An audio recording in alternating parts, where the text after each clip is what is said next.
Hey kids, you're about to listen to a comedy podcast. That means that none of this is medical advice. If you need medical advice or medical care, please contact your doctor. Welcome to the Jock podcast, where we discuss fitness and health, and how to incorporate our modern understanding of science and medicine into our daily lives, but without it being so boring. I'm your host, drlondonsmith.com. I would like to begin by apologizing to our listeners. We've received some feedback about the excessive amount of medical terms that I've been using, such as tinnitus and lacking in ruth or ruthless. So I'll try to temper my terminology to a simpler one in the future. Here to help with that is our producer, Cameron. Oh, Dr. London, I'd love to chit-chat about this weekend. I know you had that big story from this weekend about you and the president, and you were skiing and water skiing at the same time.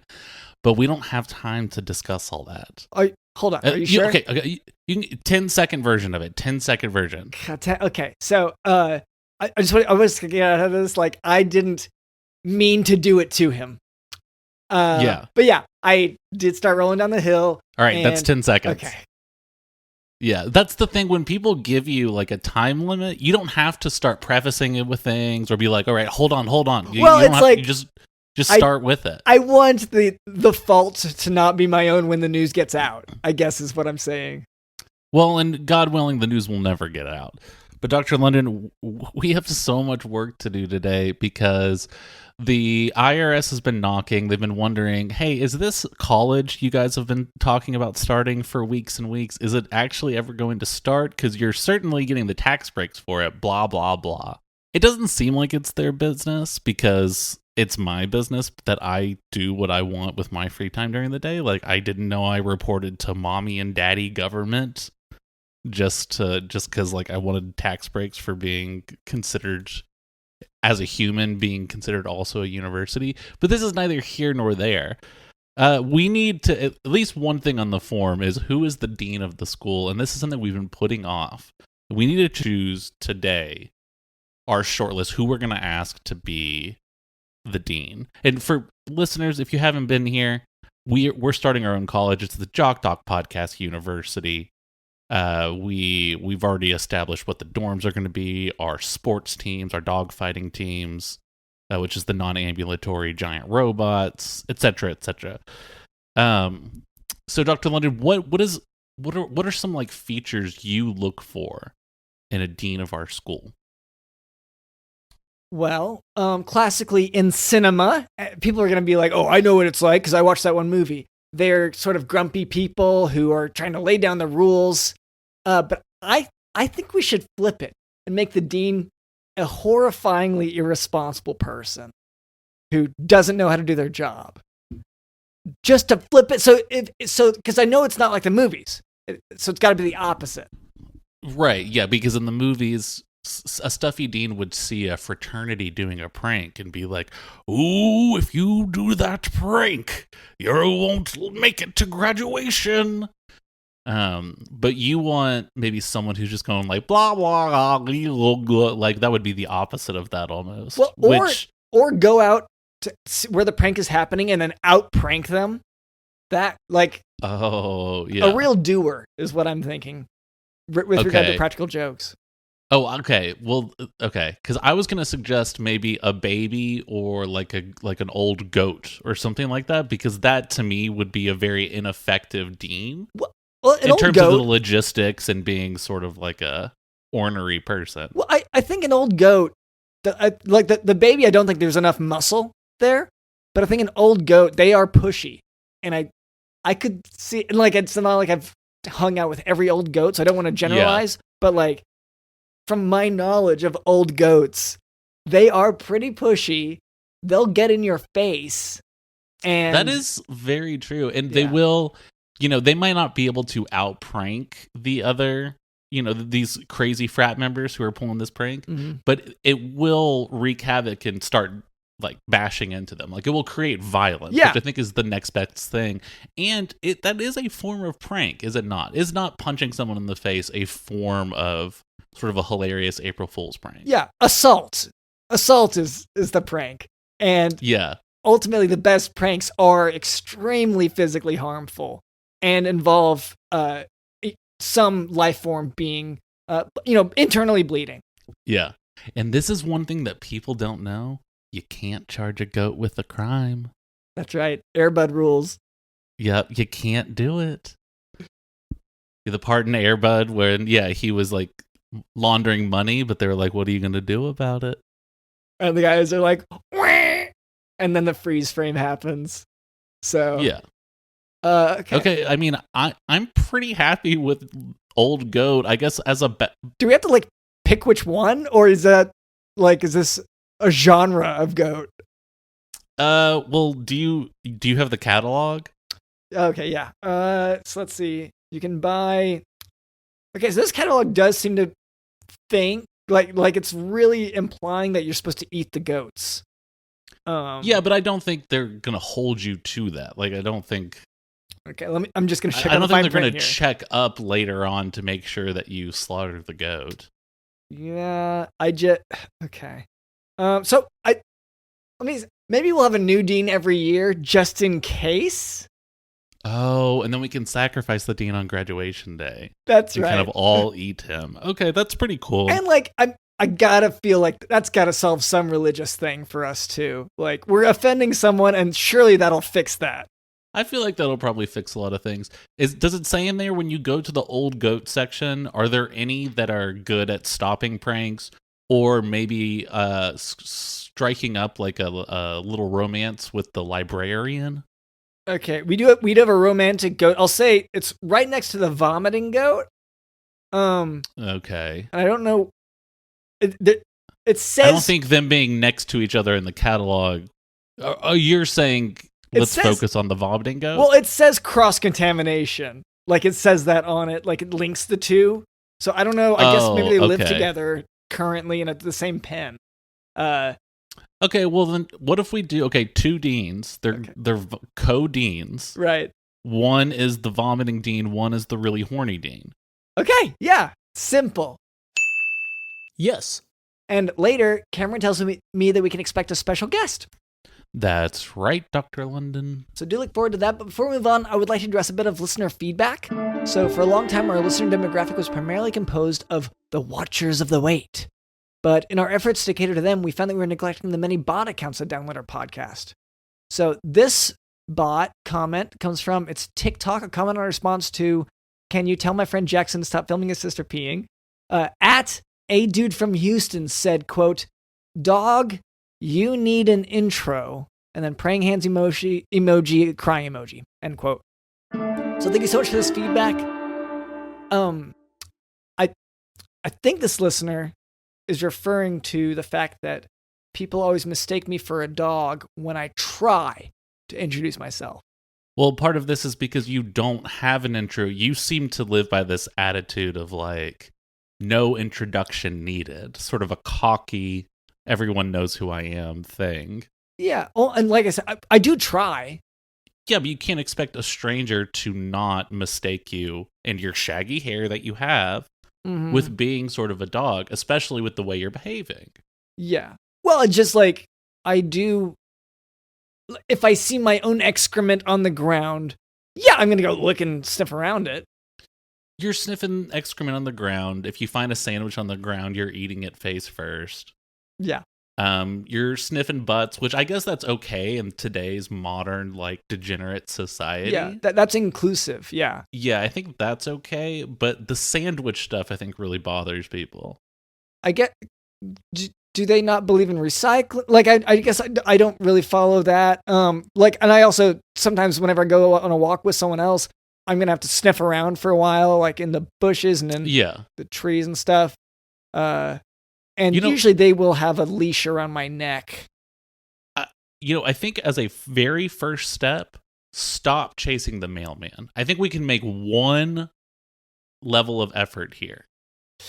Stop chasing and growling at the mailman, and I think that will at least help your reputation.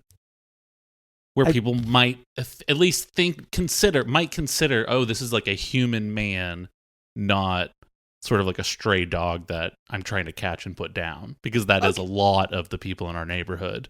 Can I ask something of the mailman then?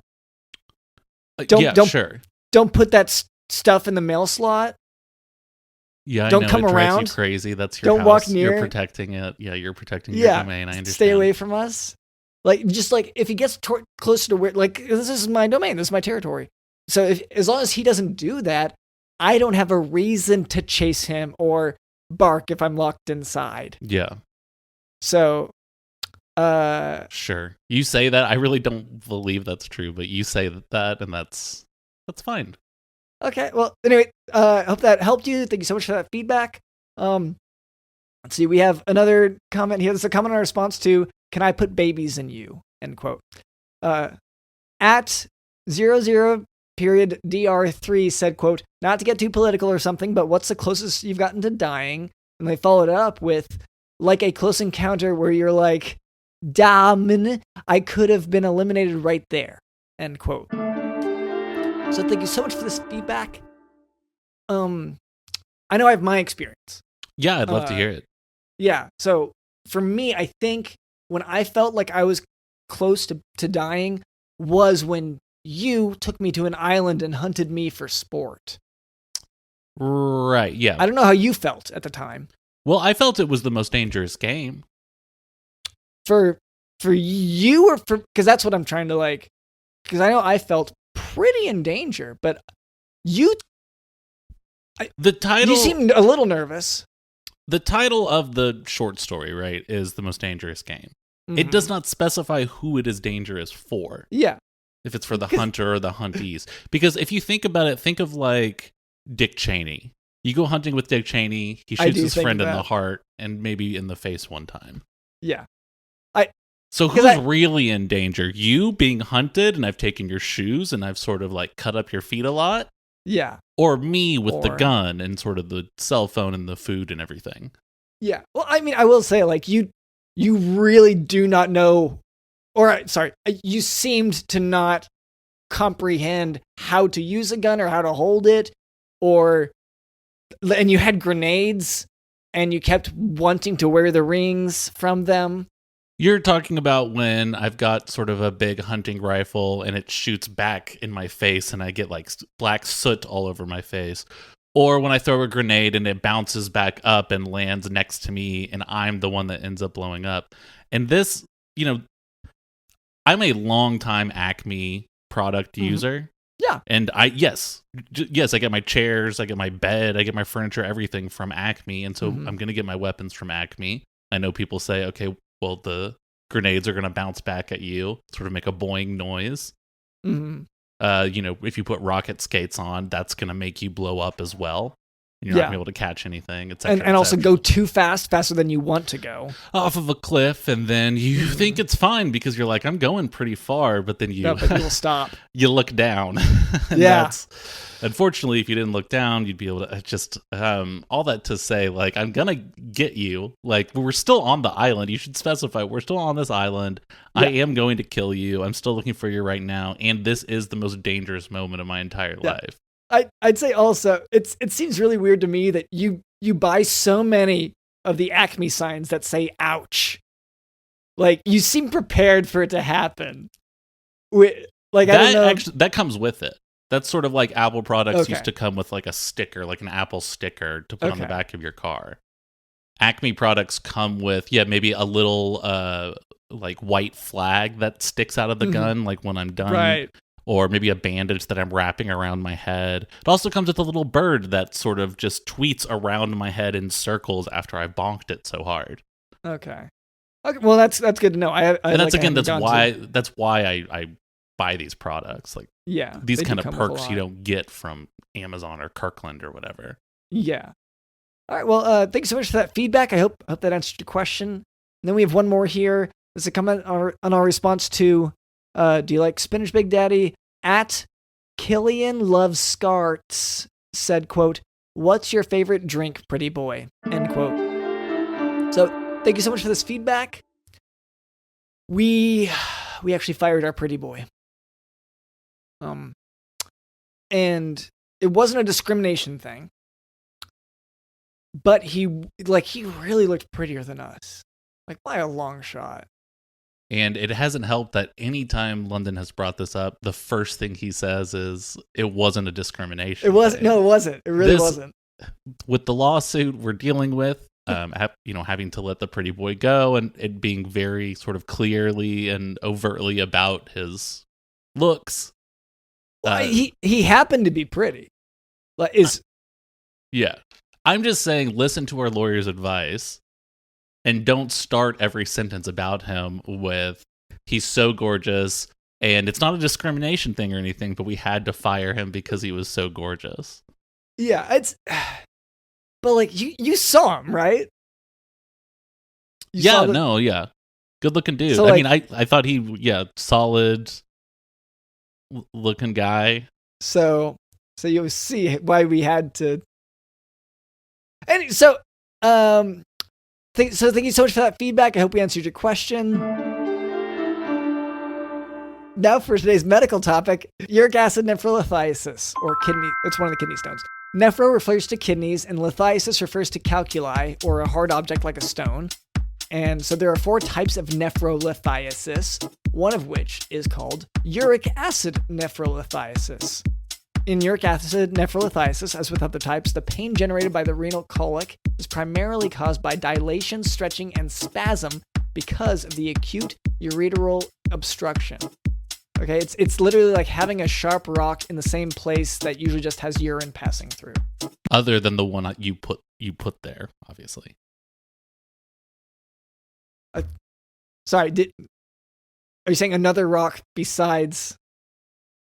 Do you keep rocks in there? If that is one of the places where you're keeping rocks, I'm not saying that's where I'm not going to admit where I keep my rocks because that would be a little silly because of thieves and spies. Yeah. Well, because you find really shiny ones, right? Yeah, or sometimes like they're shaped like things. Yeah. Like a football it's not usually like, I saw like the Virgin Mary in this, or this one looks like Elvis. Yeah, it's like, just, like a football or like a basketball. Like oval, frisbee, yeah. So clinically, patients with uric acid nephrolithiasis classically present with sudden onset of severe flank pain, and that radiates inferiorly and anteriorly. That's if you're standing up, it's down and forward on the body. The location of the pain can change based on which part of the urinary tract is obstructed by the stone. Half of patients also have nausea and vomiting, and because of the intensity of the pain, patients can also have tachycardia, that's increased heart rate, hypertension, increased blood pressure, writhing, and dramatic costovertebral angle tenderness. That's the part where the spine meets the ribs. You don't have to tell me. That's very tender. You don't have to tell me. Yeah, no, it was for the listeners. Like, I wasn't trying to. Yeah, please. I'm never trying to talk down on you. I assume you read up before. Yeah, I know all this stuff, usually from personal experience. And yeah, like I'll give you a clue. I'll give you a clue where some of my shiniest rocks are. How does that sound? I'll tell it to you in a riddle. Okay. Yeah. Okay. We can. Yeah. What's the riddle? Do you want me to? The riddle is, it is a dark place where the lower you go, the higher you go. Just think about it. Just keep doing your medical lesson. Just think about this riddle. Yeah. Initial tests for uric acid nephrolithiasis are typically urine dipstick tests to demonstrate blood cells, with a test for bacteriuria, and that's nitrite test, and urine culture in case of positive reaction, and serum creatinine level to measure renal function. Diagnosis of uric acid nephrolithiasis can be done with non-contrast abdominopelvic CT scan. This can determine stone location and density. Renal ultrasonography is another approach that can be used separately or in conjunction with plain abdominal radiography. Intravenous pyelogram is another imaging modality, along with plain renal tomography, retrograde pyelography, and nuclear renal scanning. So the lower you get, the higher you get. Is it like a drug bridge? Some kind of a drug slide? No, it's much closer than that. Okay. So treatment for uric acid nephrolithiasis includes IV hydration, NSAIDs like ibuprofen, alpha blockers like tamsulosin to facilitate stone passage, antiemetics like ondansetron, and antibiotics for associated infections. For uric acid nephrolithiasis specifically, treatment may also include alkalinizing agents such as potassium citrate and sodium bicarbonate. And stones that are 7 millimeters or larger are unlikely to pass through spontaneously, and they will require some type of surgical procedure for removal. The formation of uric acid nephrolithiasis can be impacted by inadequate fluid intake, so be sure to drink plenty of water to avoid having kidney stones. I personally aim to drink 2 liters of water every day. Okay, lower height. Seesaw? Is it a seesaw?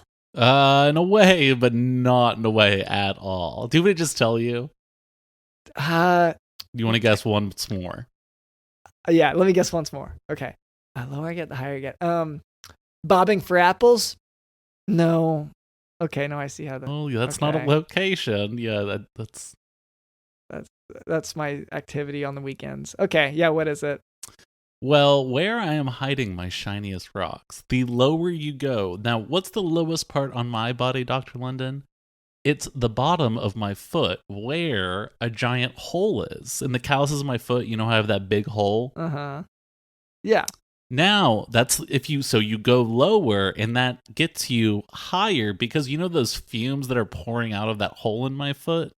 That is toxic to human inhalation. Yeah, you keep holding your feet up to me and be like, try it. Try taking a sniff. Take a whiff. Yeah. No, I've been getting so insanely lifted, like, off of the fumes coming out of the hole in my foot. Yeah. It's insane. Oh, man. Cool, man. But yeah, that's where I keep the shiniest rocks. Okay. Well, so that's our medical lesson, and enjoy that. All right, Cameron, you said that we have a guest today. Is that right? That's right, Dr. London. We have an extremely exciting guest. All right. Well, hello there. My name is drlondonsmith.com. This is our producer, Cameron. What was your name?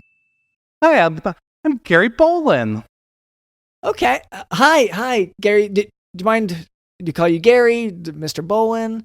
My little angels, my little students call me Mr. Bolin, but you're probably more my peers, so you can call me Gary. Okay, Gary. Can I call you Gare Bear? Hey, that sounds like a lovely little name. Oh, no one's called you that before? Well, no, never before. Oh, wow. Okay, I guess I may have made this conversation a bummer so quickly. You really overcommitted to that, Cameron, no one's too. giving him pet names. Now it's your pet name. Yeah, oh gosh, now I have to. Gare Bear, what brings you to the show this week? Well, I'm working on some new opportunities since I have recently been retired. I'm using the word retired, as my lawyer has suggested, from kindergarten teaching. And I'm looking for some investors in my new book line. Okay.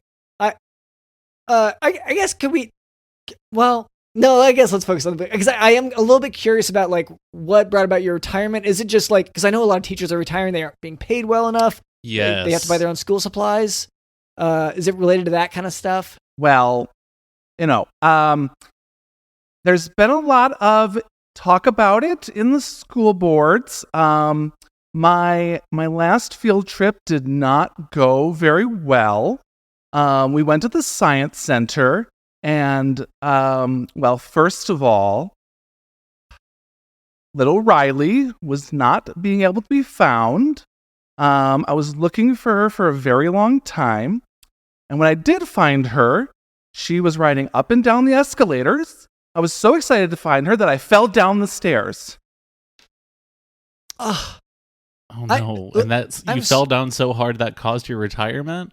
Well, that was just the first part. Then, oh, no. Okay. While I was kind of incapacitated, then I saw little Piper, and she was playing with the fire hydrant, the fire extinguisher. My God. Oh, I'm still kind of dealing with the concussion. And she sprayed one of the employees.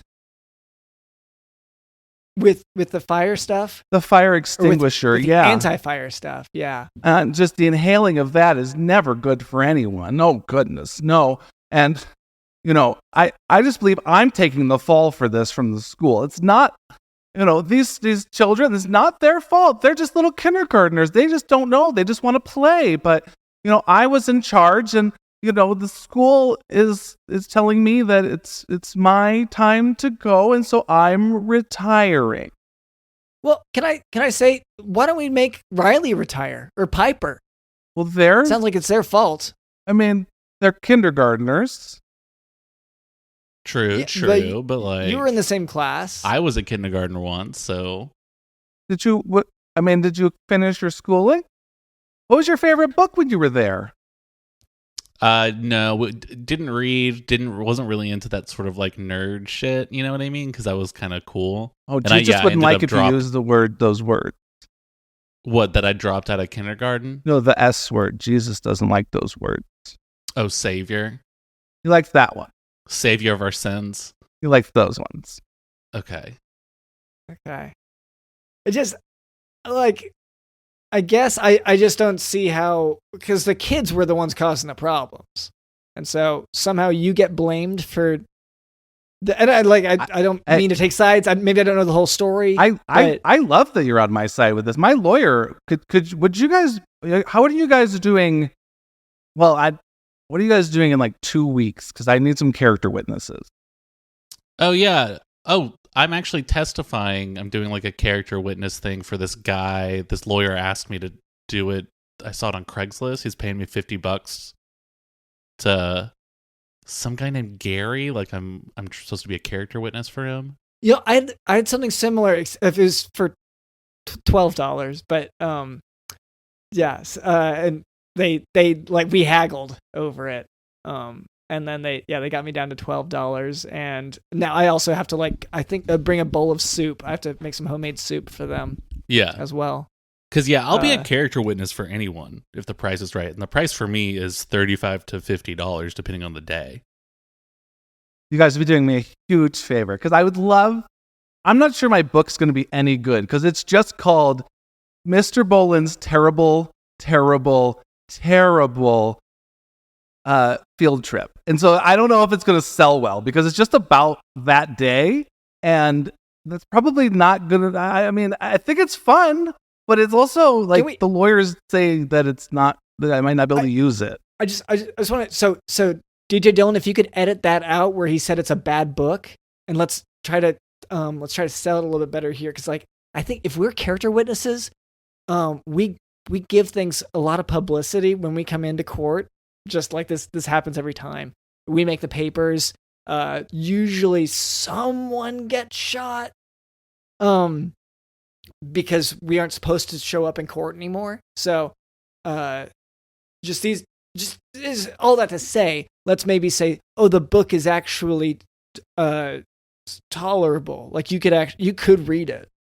Wait, right? why would the book's quality affect you getting shot? It's more our involvement, like us being character witnesses, because, I mean, I know I do this on the weekends for funsies, or for if I can pay them in soup, and I've gotten a lot of trials very upset. I try to make it a theatrical thing, and they don't like it. Okay. Yeah, you can still probably make that book, though. I don't know if we're gonna do character witnesses either way. It doesn't really sound like the name of the book makes a difference, right? I would hope not.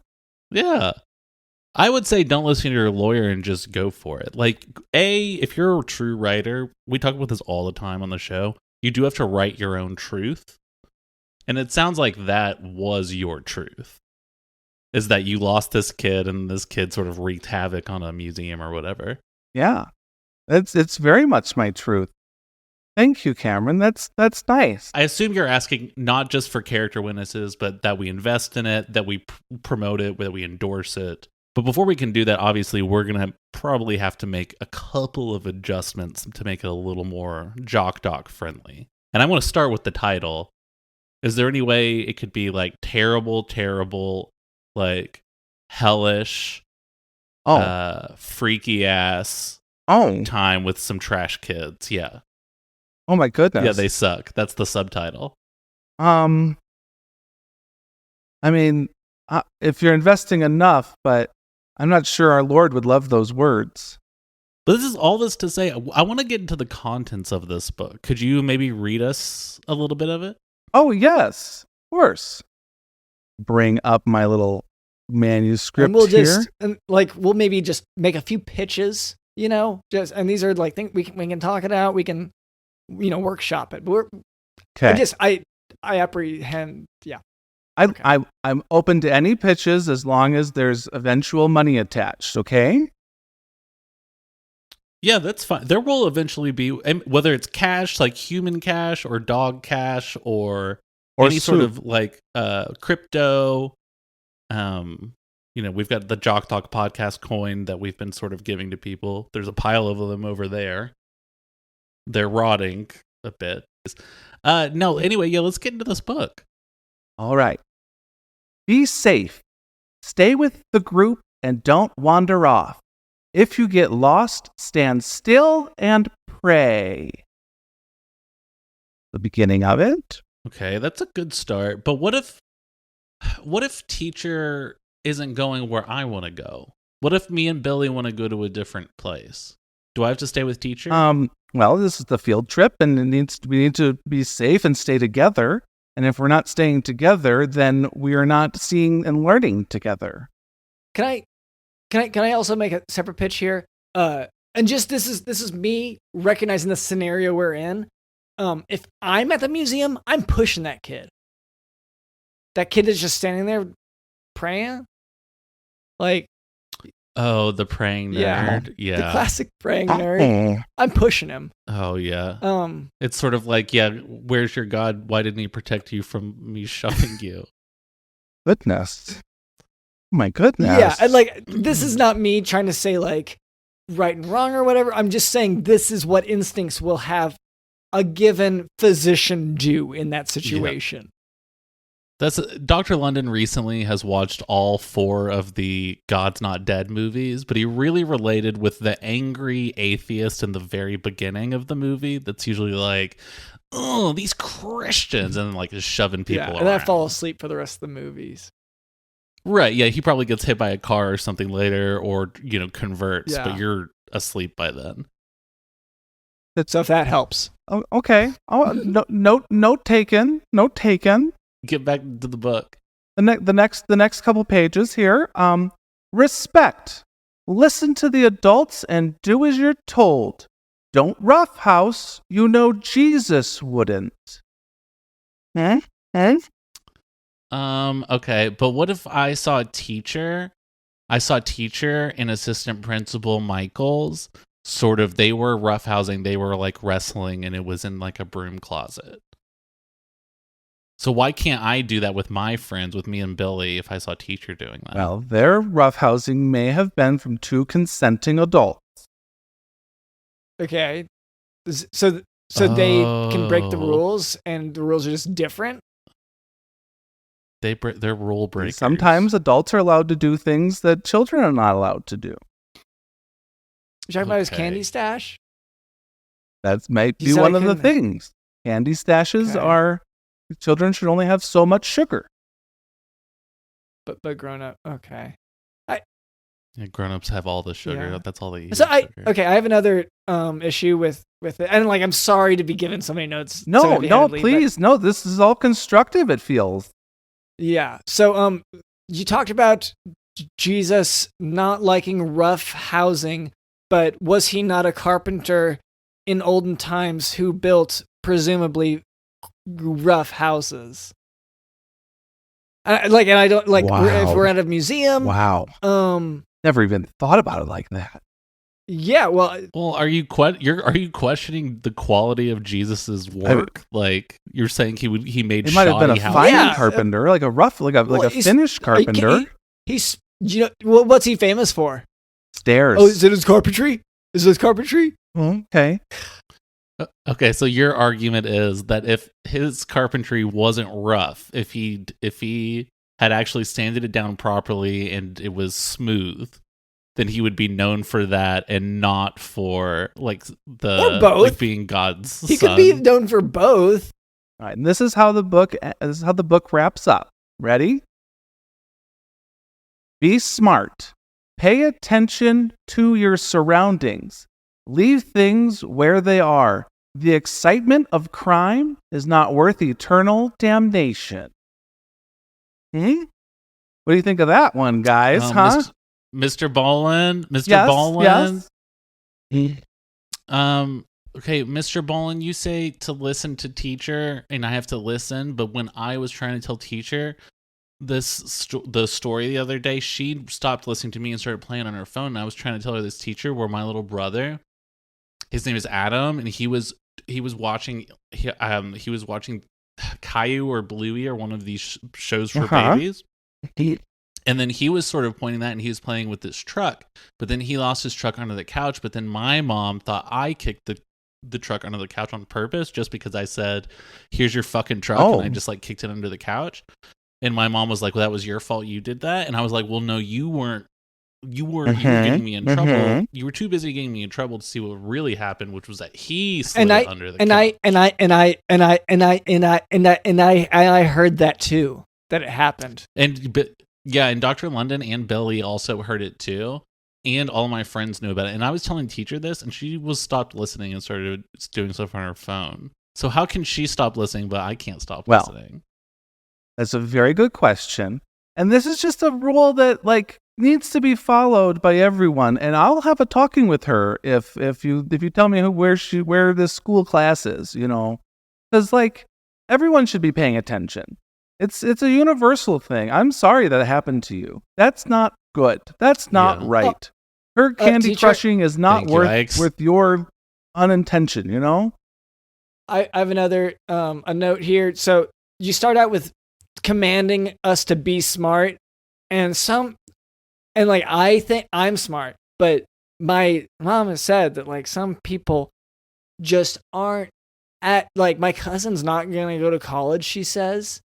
And I said, why? I said, which college is she going to? And she said, she's not even going to go to college. And it's not because she's. And then she didn't finish that sentence. And then she said, but she can't be as smart in the same.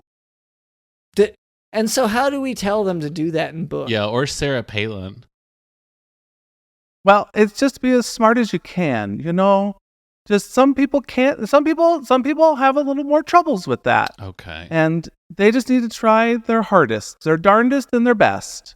And that's what they're going to have to do. And that's all I'm asking. It sounds like you were asking them to be smart. Hence the note. Oh, okay. Very nice.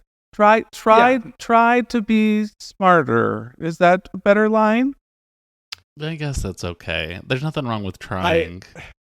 Except for it's kind of, but smarter, it is nerd shit, but that's fine. I do have a question. But also, oh, sorry. Well, if you tell them to be smarter, yeah. I don't know if I can get smarter than I am. That's for me as someone I'm actually very smart. Yeah. But to get smarter, I don't know if I can do that. So that seems like you're putting an undue burden upon me. Mental would have to create a new tier. The ending of the book seemed to start to get into the criminality of these kids' actions. But the only thing you really described was this girl riding the escalator up and down and then spraying someone with the fire extinguisher stuff, which I understand is causing a mess. But I don't think that makes her a criminal. I really don't think that makes her a criminal.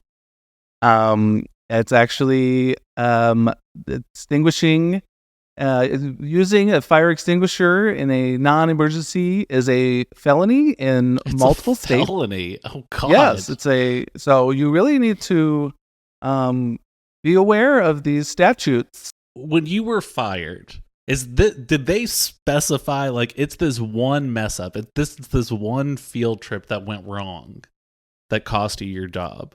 Because it sounds like when I hear retire, it's oh, you can't get a job elsewhere being a teacher. Well, this was the final straw in a series of bad, terrible field trips.